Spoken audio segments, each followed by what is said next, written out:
he walks, he stalks. Night of the Living Dummy. Kind of a play on Night of the Living Dead, of course. This is book number 7 out of the series. This is still kind of right before the series even took off, because it didn't do that well when he first started it in 1992. So this came out in 1993. And R.L. Stine, what more praise can I throw his way? He's a true writer.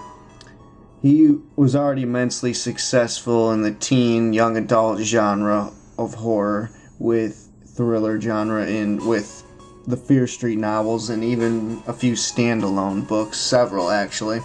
So he's just churning out books every month, and then by the mid-90s, Goosebumps was so popular. As an elementary kid in school, you really weren't that cool unless you had a Goosebumps with you. If you had one, even if you didn't even read them, it was like, hey, I got a Goosebumps book.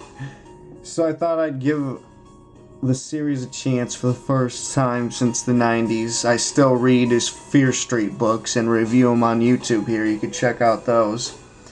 And this one's actually readable as an adult. The prose isn't too elementary. He actually uses commas instead of short sentences. And it's written in third person, and so it's not first person. So I was like, alright, let's go. And let's set the scene here. Let's set the characters, and I'll get into it overall. I'm going to pretty much go into spoilers throughout, because I'm assuming that if you're going to watch this, you're not going to read the book, and you want to hear everything that happens. So, and in the TV series, you can't even read this book. They never even made an episode of the first one. I'll probably get into the reasons of that why, but they did make some for the sequel. Anyway, 2 kids, twin girls, Kris and Lindy. Kris is kind of the follower, goody-goody protagonist, and Lindy's the snarky girl who's her sister and doesn't treat her that good. But Kris is kind of a follower, and you can kind of relate to this as a kid. I was a middle child. And as a middle child, you're either following your older sibling or being followed by your younger sibling. So that pretty much is the whole book throughout. They're bickering. In the beginning, they find Slappy in a dumpster, if I'm not mistaken, in a house in their neighborhood of construction. So she brings it home. Lindy is just has this innate prowess for ventriloquism, and she even gets birthday gigs coming her way and whatnot, you know? So, and then Kris is like, I want a dummy too. Why can't I have a dummy? So her dad gets her a dummy too, and his name is Mr. Wood.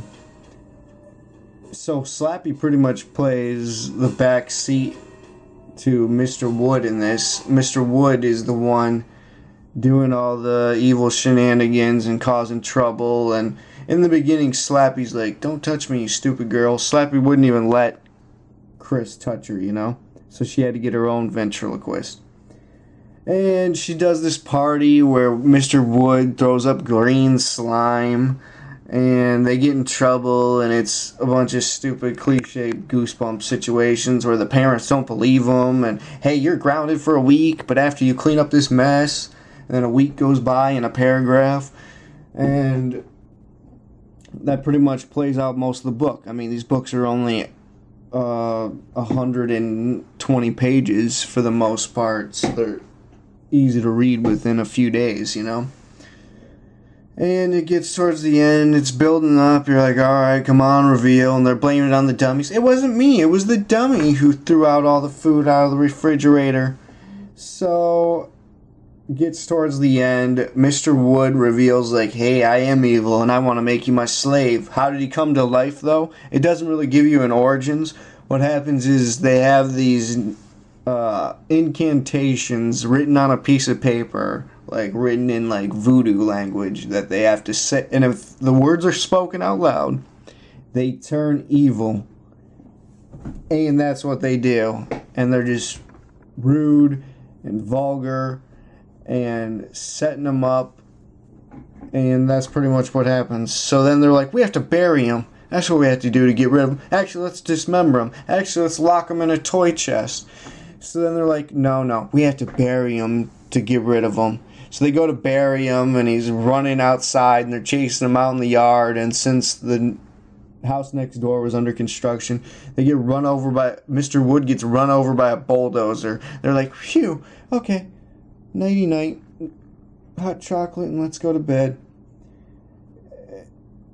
And they go to bed, and for all of his Goosebumps ones, he always had a twist ending. I don't know why he never really did it on Fear Street. Fear Street has a twist, but then it's always wrapped up nice with a little nice bow at the end of it, like Happy Valentine's Day, and these two characters get back together. But in Goosebumps, there's always a twist.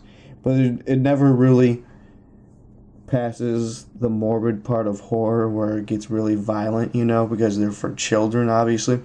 Goosebumps essentially are books for 10 and 11-year-olds, and Fear Street books are for like feature protagonists of like 15, 16-year-old girls. Anyway, so they get back, they're like, it's all over, and that's when Slappy reveals himself, and he's like, oh, I cannot, and he's like, we will all be one together, you will be my slave, you know, stupid, cheesy B-movie lines almost.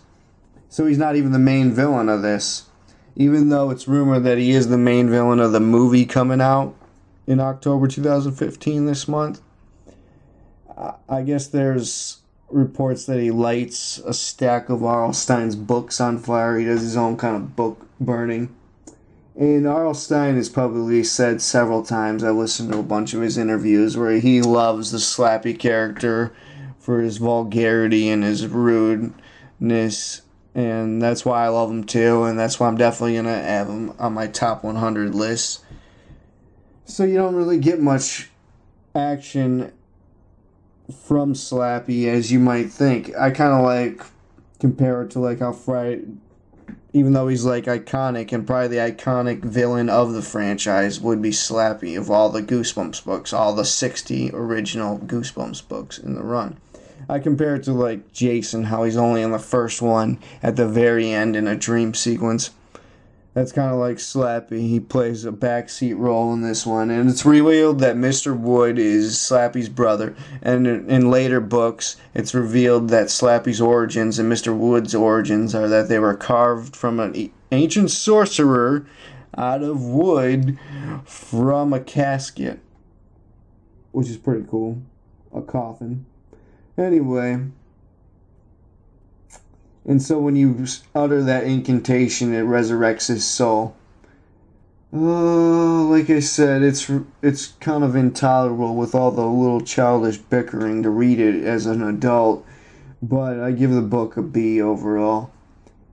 Anyway, I'm going to upload this now.